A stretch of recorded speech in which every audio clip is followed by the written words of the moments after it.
I dag skal vi se, hvordan man tænder en bunsenbrænder. Og det er vigtigt, inden man går i gang, at have noget at tænde bunsenbrænder med, altså tændstikker eller en gastænder. Hvis man vil tænde med gastænderen, skal man sørge for, at ventilationshullet er åbent. Derefter tænder man på væggen for gashanen og på den lokale lille gashane hernede og tænder, og så er man klar til at prøve sit valg. Hvis man skal tænde gasbrænderen med tændstikker, så skal man sørge for, at ventilationshullet er dækket, så ikke at gastrykket blæser tændstikflammen ud.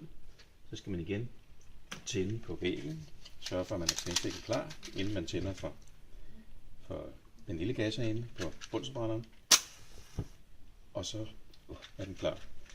Og hvis man så vil have varmet vandet hurtigt op, så åbner man for luften igen, og så koger det på få minutter.